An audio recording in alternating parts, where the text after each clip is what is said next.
Çempionlar Liqasının 8-də 1 final mərhələsinin 4 top oyunu. Həmişəki formatımızdan fərqli olaraq bu dəfə biz qərara gəldik ki, 4 top oyunu seçək və həmin oyunlar haqqında qısaca məlumat verək. Çünki nəzərə alırıq ki, bütün bu komandalar haqqında biz dəfələrlə analitik video çəkmişik və sizə kontekst çox məlumdur. Siz kanalımıza abunə olun, biz isə bu komandaların son vəziyyətini analiz edək.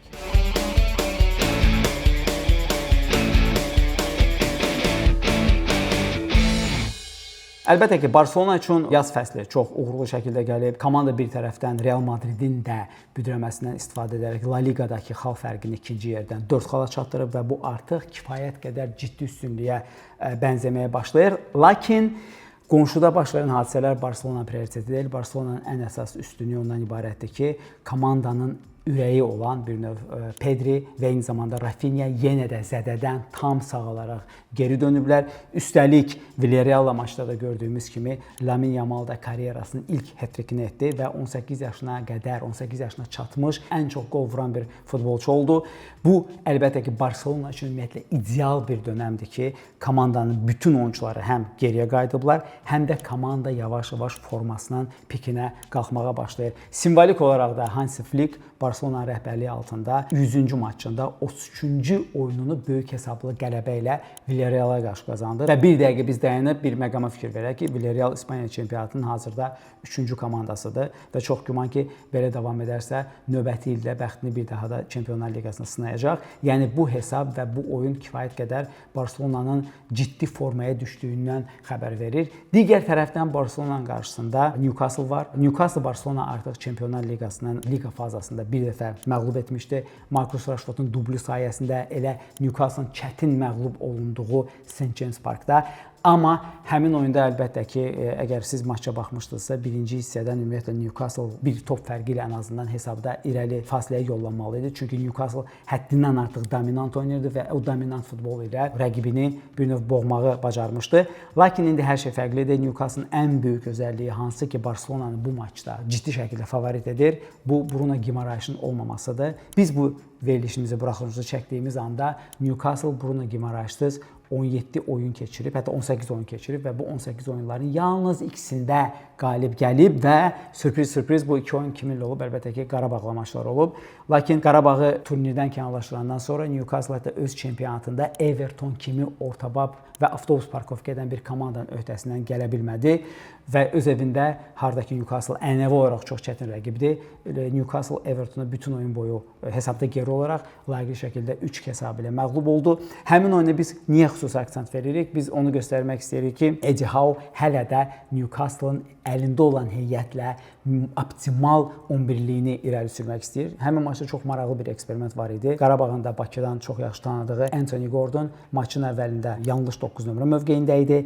Normalda sol cinah 8 nömrəsi olan Joelinton qalxmışdı sol cinah vingeri mövqeyinə. Xatırladaq ki, Joelinton Newcastle keçəndə profil olaraq sol cinah vingeri idi. Sonradan onu Eddie Howe sol cinah yarım müdafiəsinə çevirdi və Nick Woltemade Qarabağla Bakıda maçda olduğu kimi nominal 10 nömrə funksiyasını yerinə yetirirdi. Amma nəzərə alsaq ki, Qarabağdan fərqli olaraq Everton avtobus parkovka edən komandadır. O boşluq buraxmırdı. Ona görə birinci hissənin elə axırında taktiki əvəz etməyə imza ataraq Eddie Howe Joelinton'u yuxarı qaldırdı öz cinahına. Gordon'u Joelinton yerinə ana cinahı olan sol cinah vinger mövqeyinə göndərdi və Woltemade'ni nominal 9 nömrə mövqeyinə düşürdü və görəndə ki, bunlar da işləmir, Everton'un öhdəsindən gələ bilmir. Eddie Howe ikinci hissənin ortasında daha bir dəyişiklik edərək Vissanı meydana çıxardı. Elanganı meydandan çıxardı və Elanganın mövqeyinə, sağ cinah vinger mövqeyinə Anthony Gordon'u buraxdı və günün sonunda da əlbəttə Newcastle öz evində Everton'a məğlub olduğuna görə bu eksperimentlərin uğursuz olduğunu rahat şəkildə demək olar. Sözün canı nədir? Əlbəttə ki, Newcastle nəzərə alsaq ki, ciddi olmasa da fundamental zədə ilə üzləşib. Bu əlbəttə ki, Bruno Guimaraes-dir və bir qədər də mərkəz müdafiəçilərinin zədələnməsidir. Amma mərkəz müdafiəçiləri həm Steve Botman, həm də ki Malik Thiaw geri qayıdır. Eyni zamanda Bruno Guimaraes elementinin, probleminin öhdəsindən hələ ki komanda gələ bilmir.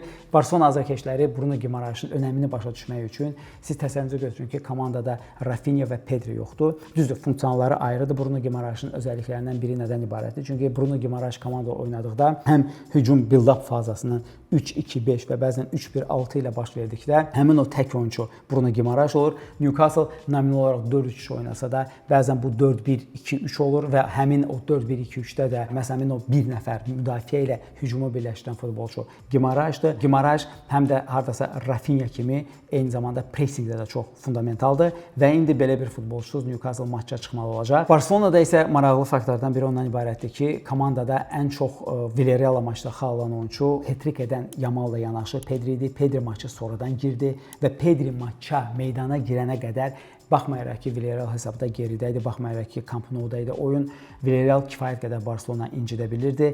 Komandanın ortası çox lüt idi, çox açıq idi. Biz bunu Barcelona Atletika maçının öncəsində də demişdik ki, Barcelona'nın ideal yarım müdafiə üçlüyü necə ola bilər. Amma nəzərə alsaq ki, Frenkie de Jong da zədəlidir. Burada Barcelona çox vacibdir ki, həm Pedrini, xüsusilə Pedrini, çünki o biri mövqedə Fermin və ya Olmo nominal 8-10 nömrə mövqeyində oynaya bilər. Pedrinin formada qalması və ya zədələnməməsi çox vacibdir. Çünki sağlam qalması Barcelona'nı yarım finala və ya 8-də 1 və ya 4-də 1 finaldan kənarlaşdıran bir komandaya çevirə bilər. Yəni bu qədər fundamental bir futbolçudur Pedri. Ona görə ümid edək ki, Pedriyə heç nə olmaz. Çünki top komandalar içində bu mövsüm unikal bir mövsümdür ki, bütün top komandalarda yenidən qurma gedir. Bütün top komandalar bir növ dağıdılıb, sökülüb yenidən yığılırlar, təmirə bağlanırlar, belə demək mümkünsə məcazi dildə. Amma 3 komanda var ki, optimal formada hələ ki öz futbolunu nümayiş etdirir. Bunlar Bavariya, Arsenal və Barcelonadır və Barcelona üçün də buna lazım olan mühüm faktor əlbəttə ki, bayaq adını çəkdiyimiz 3 futbolçunun hamısının formada olması və müdafiədə əlbəttə ki, Pau Kubarsi və ya Jules Koundé'nin zədələnməməsidir. Çox maraqlı mübarizə Barcelona'nın sağ cinahı və eyni zamanda Newcastle sol cinahında olacaq. Biz xatırlayırsınızsa Newcastle sol cinahının o xaosu yaradan, rəqibin müdafiəsini dağıdan element kimi təqdim etmişdik Qarabağla maçdan öncə. Bu elədir. Burada Lewis Hall, Joe Linton və Anthony Gordon istək olarsa üçü də formadadır, üçü də zədədən əziyyət çəkmir, yəni heç biri bu maçı buraxmayacaq. Əgər bizim verilişini çəkməyimizlə maç arasında ciddi bir qeyri-adi bir dejavu hadisəsi baş verməzsə, amma Eddie Howe bundan necə istifadə edəcək, Holu nə qədər yuxarı qaldıracaq və ya Hola necə kömək edəcək Lamine Yamal Koundé dueti ilə mübarizədə çox maraqlı olacaq. Digər tərəfdən bir oyun ssenarisi var ki, əgər Barcelona'ya qarşı Newcastle bunu tətbiq edərsə, Barcelona bir qədər əziyyət çəkə bilər. Əslində Villarreal buna cəhd etdi, alınmadı, amma oyunun müəyyən zaman kəsiklərində bu işləyirdi. O da nədən ibarətdir ki, topsuz, kompakt 4-4-2 oynamaq, məcbur etmək ki, Barcelona cinahlarla oynasın. Nə qədər mükəmməl formada olan Yamal varsa, yenə də Yamala kömək üçün Koundé ilə yanaşı hansısa bir futbolçu da düşməlidir və o cinahda say çoxluğu yaradaraq rəqibi sürətli əks hücumlarda cəzalandırmağa çalışsın. Ona görə də mənə maraqlı olan oyunculardan biri, seçimlərdən biri Anthony Gordon'un yenidən yanlış 9 nömrə oynamasıdır, yoxsa Newcastle vertikal oynayacağı təqdirdə Nick Woltemade'nin əsas heyətə oyuna girməsidir. Çünki ideya ondan ibarət ola bilər ki, Barcelona'nı öz zonasında kompakt blokla qarşılayaraq uzun toplarla əks hücuma çıxmaq. Nəzərə alsaq ki, əgər Woltemade mərkəz hücumçusu olarsa, o zaman cinahlarda Anthony Gordon və Elanga var və onlar sürətləri ilə Barcelona'nın cinah müdafiəçilərini cəzalandıra bilərlər. Sizin fikrinizcə bu dueldə hər şey ilk maçda hardasa bəlli ola bilər, yoxsa Barcelona'nın başı St. James Park'da ağrıyacaq? Biz isə növbəti oyunumuza keçək. Chelsea yenə də PSG-yə qarşı klublararası dünya çempionatının finalında bu iki komanda qarşılaşmışdı və həmin maçda gözlənilmədən bir hissədə, elə birinci hissədə Enzo Maresca'nın taktiki mahirliyi sayəsində Chelsea PSG-yə 3 gol vuraraq onu darmadağın etmişdi. Xatırlayırsa, həmin maçda darmadağın əsas səbəbi Enzo Maresca'nın sağ cinah vingeri kimi başlayaraq nominal sağ yarım cinaha və ya 10 nömrə mövqeyinə düşən Cole Palmer və João Pedro'dan çox ağıllı şəkildə istifadə etməsi idi və buna da PSG-nin hazır olmaması idi. Maraqlı iki faktordan ibarətdir ki, bir tərəfdən Enzo Maresca Chelsea-nin baş məşqçisi deyil və hələ ki biz Liam Rosenyor'un böyük maçlarda iflasa uğradığını deyə bilmərik. Düzdür, nəzərə alsaq ki, həmin maçlarda Chelsea o qədər də uğur qazanmır. Yenə də qlobal anlamda Maresca kimi individual rəqiblərə Rozenyorun hazırlaşa biləcəyi ilə bağlı hələ ki tərəddüdlər var.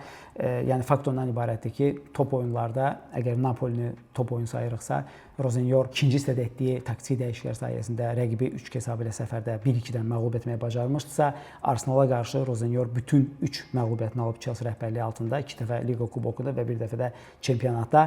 Halbuki həmin oyunlarda, xüsusilə çempionat oyununda Rozenyor çox maraqlı taktikadan istifadə edirdi. Kurela zədəli olduğuna görə onun mövqeyini nominal olaraq Qarabağın da çox yaxın dostu olan Hato almışdı. Amma özəllik ondan ibarət idi ki, Chelsea build-up'ında komanda 3-1-6 taktikası ilə yuxarı qalxırdı. 2 mərkəz müdafiəçisi yerində qalırdı. Onlara Moises Caicedo kömək edirdi. Reece James ənənəvi olaraq ya 2 dayaq müdafiəçisindən birinə çevrilirdi, ya da bir qədər yuxarı qalxaraq sağ yarımcinahda öz mövqeyini alırdı. Maraqlı gedişlərdən biri ondan ibarət idi ki, adətən Cucurella'nın bir növ ehtiyat skamya versiyası olan, amma bir qədər müdafiə planlı oyunçu olan Hato da Cucurella kimi yuxarı qaldırılırdı və beləliklə Chelsea 2-1 hesabda geri olduğu halda Arsenaldan 3-1-6 taktikası ilə hücum edirdi, build-up edirdi daha doğrusu və burada daha bir önəmli faktordan ibarətdir ki, Maresca dövründən fərqdir bu. Bu da Chelsea qapıçısı Sanchez'in cərimə meydançası kənarından topa 12 dəfə toxunması olmuşdu. Bunların da 9-u qısa pas idi. Yəni bir növ Chelsea burada çatmayan, bildiyimiz kimi build-up axı 3-2-5 olmalıdır. Amma burada 3-1-i necə kompensasiya edirdi? Hətta burada deyə bilərik ki, 4-1 olurdu. Bu da Sanchez'in yuxarı qalxması sayəsində baş verirdi. Digər tərəfdən əlbəttə ki, Chelsea-nin PSG ilə qarşı oyunda əlində olacaq silahlardan biri kornerlərdir. İngiltərə çempionatı bir tərəfdən dünyanın bir nömrəli çempionatıdır. Hətta bunu məncə kritiklər də mübahisə altına almır. Amma maraqlı faktordan ibarətdir ki, İngiltərədə vurulan bütün qolların 30%-i məhz ölü toplardan gəlir və bir növ dostdan qalma geri top komandalardan Chelsea-də heç bir bu elementdə geri qalmır. Komanda artıq 13 dəfə fərqlənir və Arsenal-la maçda Arsenal zaten Hinkapie'nin avtogoluna səbəb olan qol da əslində Chelsea-nin kornerindən gəlmişdi. PSG-yə qarşı da bu element çox təhlükəli ola bilər. PSG-yə gəldikdə isə PSG yayda olduğundan daha pis formadadır. Biz görürük ki, Luis Enrique'nin Fransa çempionatında rotasiya heyəti ilə oynamaq eksperimenti hələ ki uğurlu deyil. Nəzərə alaq ki, düzdür, Fransa çempionatında PSG-dən başqa nömrə 2 komanda, ciddi rəqib, hatta Lyon və Marseille görünsə də faktiki olaraq onların heç biri bu statusa layiq ola bilmədilər. PSG yenə də ənənəvi olaraq ölkə çempionu ola bilər, amma bu dəfə komandanın bir növ taxtı çox ciddi şəkildə laxlayır. Üstəlik Avropada da komanda ciddi, ağırlıqlı bir futbol oynaya bilmir. Keçən ili yadımıza salsaq, yanvar ayından PSG fantastik seriyasına başladı və Çempionlar Liqasında layiqli şəkildə qazandı və həmin fantastik seriyada 0-2 hesabı ilə geri olmasına baxmayaraq City-ni 4-2 hesabı ilə məğlub etdi. Ardından çox açıq futbol və cəsarətli futbol oynayan Stuttgartı 4-1 hesabı ilə darmadağın etdi və play-off mərhələsində də komanda Bresti 10-0 hesabı ilə məhv etmişdi. Analoji nəticələrə baxsaq görürük ki, liqa fazasının son turunda PSG öz evində Newcastle-la olduqca böyük çətinliklərlə üzləşdi və hətta ikinci hissənin sonunda komanda öz qapısında qol vura bilərdi. Bu onunla nəticələndi ki, PSG 8-likdən düşdü və play-off mərhələsində yenə də Fransa klubuna üzləşdi. Amma əgər Bresti 10-0 hesabı ilə darmadağın etmişdi, burada Monakonu çox böyük çətinliklə və orada çox qəribə hakim qərarları ilə turnirdən kənarlaşdıra bildi. Bu onu göstərir ki, PSG hətta prime oyununu belə oynasa, Liam Rozenyor rəqibinə çox ciddi şəkildə badalaq vura bilər və burada əlbəttə ki, Chelsea-ni hesabdan silmək bir qədər tez olardı. Bir faktor da nəzərə alaq ki, birinci olaraq ikinci maç Londonda olacaq. Bu Chelsea ev sahibi üstünlüyünü verir.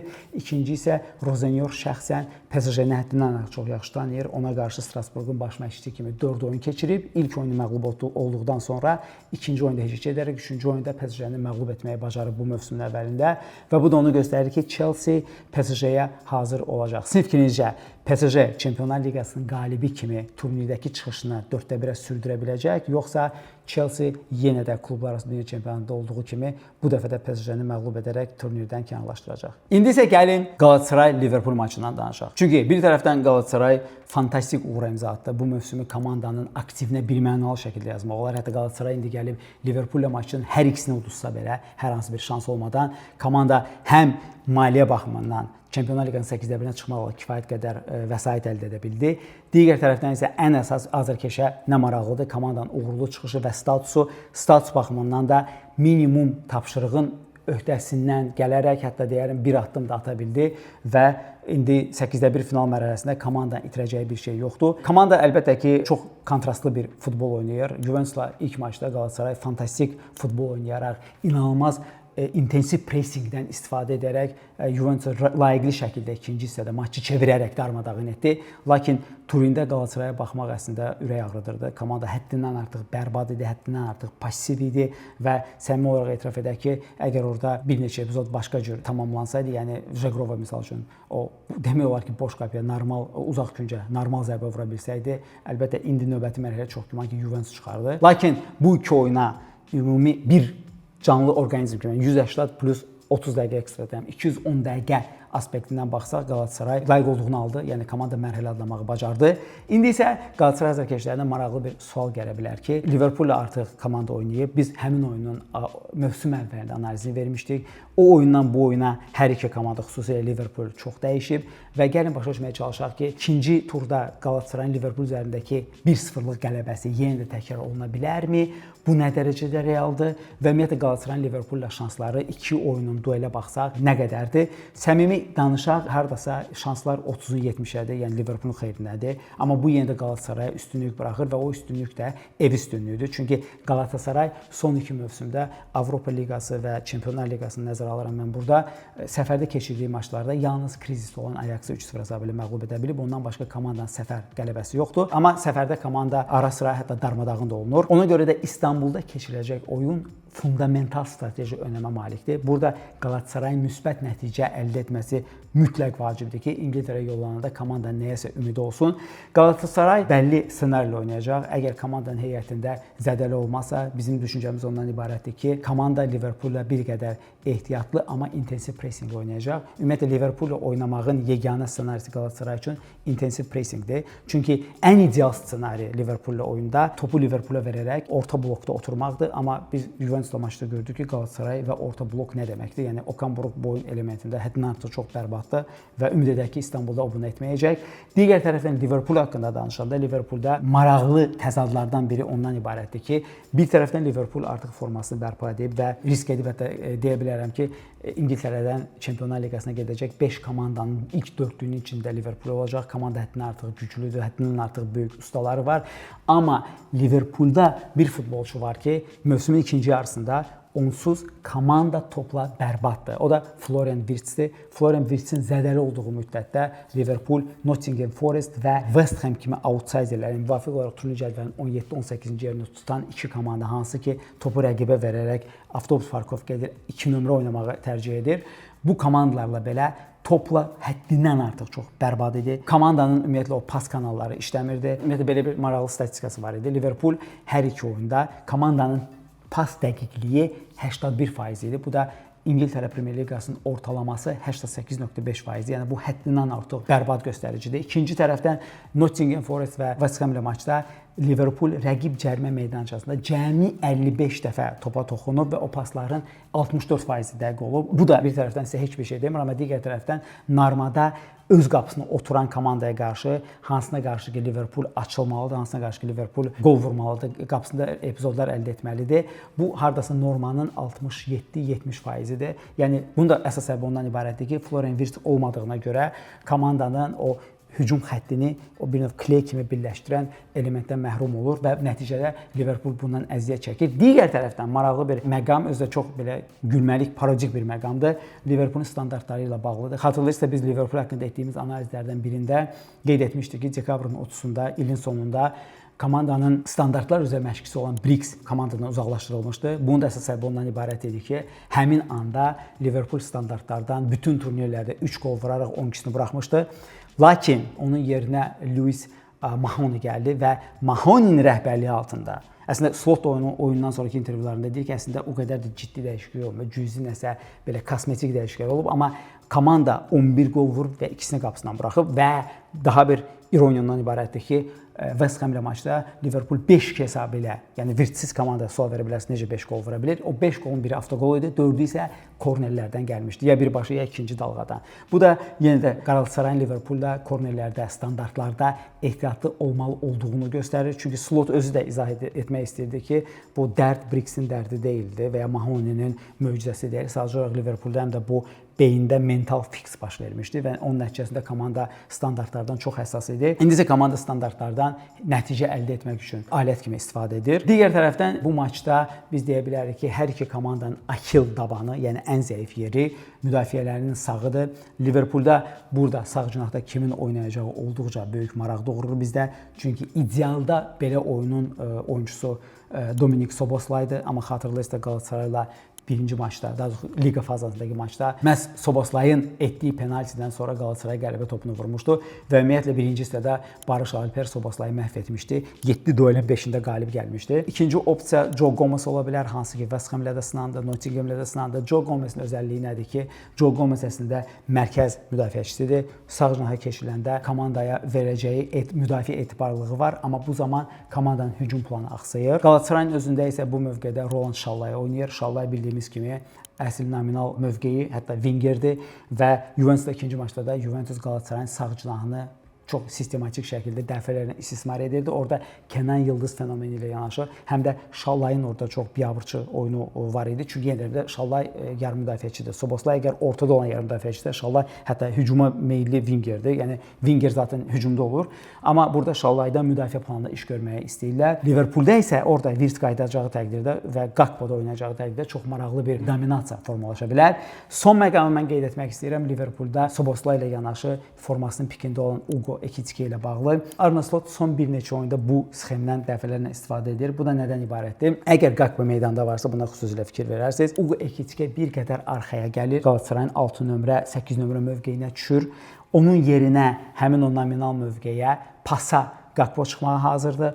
Üstəlik hücumun fazasında bu nəyə görə edilir? Əlbəttə ki, bu nəzərə alsaq ki, Bardaqçı xüsusilə müdafiədən çıxmağa, öz mövqeyindən qopmağa meyllidir. Həmin mövqeyə boşluqlar açılıb, boşluqlardan istifadə etməkdir. Digər tərəfdən isə hücumun ikinci fazasında Ekitike özü də hücuma qoşularaq komandaya qol və qol pasları yaradır. Əbəs yeri deyil ki, əgər komandanın bu mövsümün yaxşı oyunçusu Szoboszlayın 10 qol, 7 qol pası var. Ugo Ekitike isə komandada ən məhsuldar oyunçudur. Onun bu verilişin yazılma anında 16 qol və 4 qol asisti var və Ekitike də Liverpool üçün birinci o Qalatasarayın liqa fazasındakı maçdan fərqli olaraq həddindən artıq ciddi və təhlükəli bir silahı olacaq. Siz necə fikirləşirsiniz? Qalatasaray üçün tamam, yoxsa davam? İndi isə görməkdən gözlərimizin mazal olduğu Real Madrid-Manchester City dueli. Real Madrid-City maçını əslində biz individual ustalıqla kollektiv universallığın dueli kimi qələmə verə bilərik. Əlbəttə ki, burada adətən əgər individual ustalıq möcüzə göstərməzsə, kollektiv daima qalib gəlir. Nəzərə alsaq ki, City getdikcə daha universal və fərqli ssenarilərdə özünü komfortlu hiss edən komandaya çevrilir. Real Madriddə isə nəinki Ancelotti ilə müqayisədə Xabi Alonso dövrünə nisbətən geriləmə hiss olunur. Əslində bu təəccüblü deyil. Nəzərə alaq ki, Alberto Arbeloa kifayət qədər istedadlı bir futbolçu olub, adamı məşqçi kimi də çox ciddi şəkildə dəyərləndirirlər. Amma məşqçi kimi Arbeloa'nın hər hansı bir ciddi təcrübəsi yox idi və əbəs yerə deyil ki, son 2 oyunda, yəni bu verilişimizi çəkəndə Real Madrid həm Asasuna'ya 2-1 hesabı ilə məğlub olub, sonra isə evdə Girona'ya 1-0 hesabı ilə məğlub olub. Komanda nə qədər ümidsiz görünürdü. Yəni individual ustalıqdan danışanda və ya sistemin olmamasından danışanda, məsələn Real Madridin ən böyük rəqibi olan Barcelona ilə müqayisə edəndə biz nəyə göstərik? Barcelona bərbad oynadığı oyunda belə müəyyən zaman kəsiyində öz ana oyunu ilə, yəni 3-cü adamın qaçmağı, cinah yüklənmələri, Pedri'nin ortadan pasları sayəsində rəqibə yüklənəcək və Barcelona'nın yüklənmə metodu düzdür, sxem universal olmasa da bir neçə metodla bunu edəcək. Real Madriddə isə qollar əsasən hardan gəlir? Əlbəttə qolların əsas kanalı individual ustalıqdır. Burada xüsusilə Vinicius və Mbappe'yə ümid qalır və ya harsa orta sahə oyunçusu özünü məharətli şəkildə göstərəcək və ya komanda ancaq özünü limitləyir, penaltiləri qazanır, bu penaltiləri dəyərləndirməyə. Bu da dayanıqlı bir həll yolu deyil. Maraqlısı budur ki, Real Madrid 2 tam fərqli futbol oynayan rəqibə qarşı oynadı. Hər ikisinə də məğlub oldu. Əgər Osasuna bir növ öz oyununu Reala diktə eləməyə çalışırdısa, hardasa bəli 2 nömrə oynayırdı, amma yenə də sistematik Realı sıxmağa çalışırsa və Real buna çatdırmırdısa, o zaman Xetafe, əlbəttə ki, komanda baş məşqçisi Jose Bardalasdır, Harambolun atası, anası və övladıdır. Ona görə də Xetafe kompakt 4-4-2 blokuna oturaraq Real Madridi əks hücumlarda cəzalandırmağa çalışırdı və ədalət naminə etiraf edək ki, demək olmazdı ki, Real Madrid Xetafe ilə maçda birinci hissənin sonunda qol buraxır və ikinci hissədə kifayət qədər qol epizodu yaradır ki, rəqibi məğlub etsin. Orada Realın yaratdığı 2 ən təhlükəli epizodların biri Xetafenin o 5 ildən bir hücuma getdiyi anda geridə əks hücumda tutulması idi, hansı ki Viniciusun sürətindən hesablanmış bir şey idi. İkinci element isə Mastantonaya xətt keçici pas idi, hansı ki Xetafenin 4-4-2-sinin 2 xəttini kəsərək bir yarı epizod əldə etməyə imkan verdi. Amma ondan da komanda yararlana bilmədi və bu da təəccüblü deyil. Əslində Real özü üçün həddindən artıq çox kritik bir dövrə qədəm qoyub. Artıq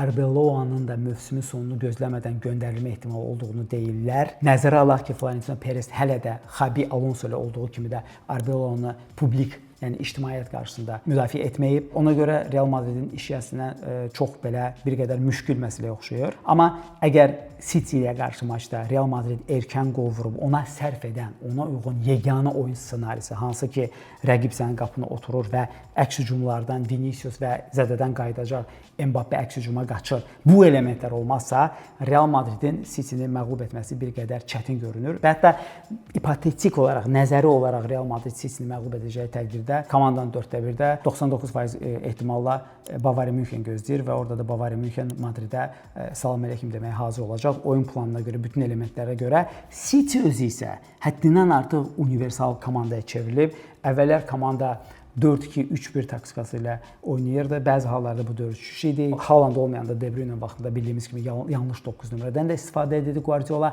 Amma Pep bütün oyunun, özü qurduğu oyunun fundamentlərini pozur.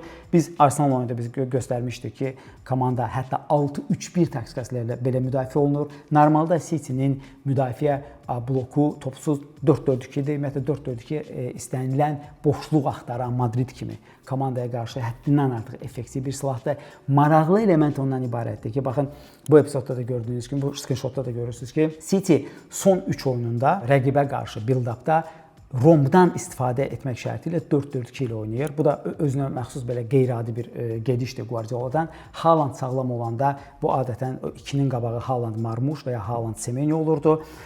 Daha bir önəmli faktor ondan ibarətdir ki, axır ki 2 mövsüm öncə Vinicius'a ağlar qoyaraq qızıl topu alan Rodri öz formasını bərpa etməyə başlayıb. Xatırlayırsınızsa Rodri bu da Glimplə maçın ən pis oyunçusu idi, amma oyundan bu yana Rodri'nin özünün də dediyinə görə adamın fiziki forması yerində olsa da əzələ kütləsinə ehtiyacı var idi, hansını ki bərpa etmək üzrədir. Ona görə Rodri də çox kifayət qədər effektiv şəkildə arxa planda komandanın build-up'ını təşkil edə bilir. Ondan başqa adətən sağ cinah wingeri olan və hətta ikinci hücumçu olan Semenyonun Bournemouthda belə sağ cinah 8 nömrəsi, yəni bir qədər aşağı çəkilmiş oyun istedadı da, bacarığı da var və təcrübəsi də var və City də bundan son 3 oyunda aktiv şəkildə istifadə edir. Ən maraqlı burada element əlbəttə ki, bütün baxın bu futbolçuların hamısı fizikidir, amma onların arasında onların beyni Bernardo Silva yeganə oyunçudur ki, fiziki cüssəsi ilə seçilmir. Amma Bernardo Silvanı Pep Guardiola gördüyümüz kimi həm Reinders'dən, əgər komanda biraz müdafiə planlı olmaq istəyirsə, həm də Phil Foden'dən daha üstün sayır və sən etiraf edək ki, Bernardo Silva ona verilən stavkanı, inamı artıqlaması da doğurur. Yəni bu müasir futbolun ən intellektual futbolçularından və ən istedadlı futbolçularından biridir. City-nin hücumunda belə əvvəl Haaland əgər sivri ucda olursa, hardasa Mbappe ilə müqayisə edə bilərik ki, yəni adam bitiriciliyə meylli idisə, bu mövsümdən etibarən Haaland bir qədər arxadan, hətta oyunçularına öz komanda oyunçularına kömək eləməyə belə arxaya gəlir. Məsəl üçün Newcastle-a qələbə qazananda Haaland qol vurmasa da Pep Guardiola onu maçın ən yaxşı oyunçusu adlandırmışdı. Maraqlı idi ki, həmin maçda Haaland 7 progressiv pas etmişdi. Yəni Haaland ümumiyyətlə oyunun 90%-ni burada keçirən bir futbolçu. Buradan hara progressiv pas edəcəksən, atacaqsan. Bunu atmaq üçün əlbəttə Haaland aşağı düşməlidir, hansını ki çox uğurlu şəkildə edir. Daha bir başqa bir oyunundan biz qısa fraqment göstərmək istərdik ki, xatırınızda Liverpool-la getməyən maçda məhz bərabərlik qolunun assistentliyini Haaland etdi. Sonra isə 90+4-cü dəqiqədə qələbə topunu da belə vurdu. Yəni uzun sözün qısası. İndi mənə də Madrid Madridistlərin burada fikirləri maraqlıdır. Çünki əminəm ki, bu İspaniya La Liqasındakı son 2 oyun olmasaydı biraz başqa yanaşma olardı. Amma son 2 oyunda nəzərə alaq ki, Arbeloa komanda rəhbərliyi altında keçirdiyi 12 oyunun 4-ündə artıq məğlub olub və bunların biri kubokdan kənarlaşma ilə nəticələnib. O birisi ikisi bəlkə də çempionat bahasına başa oturacaq. Siz nə fikirləşirsiniz? Realistik olaraq, ciddi danışsaq, hətta Santiago Bernabéu'da belə Real Madrid City-ni məğlub edə bilərmi? Yoxsa bu duelin qalibi birmənalı olaraq Manchester City olacaq? Fikirlərinizi şərhlər bölməsində bildirməyi unutmayın. Xatırladaq ki, bu yeni eksperimental formatdır. Əgər siz bunu bəyənsəz, biz bunun davamını gətirəcəyik. Ona görə də videomuzu bəyəndinizsə kanalımıza da abunə olub like düyməsini sıxın ki, belə videoları buraxmayasınız.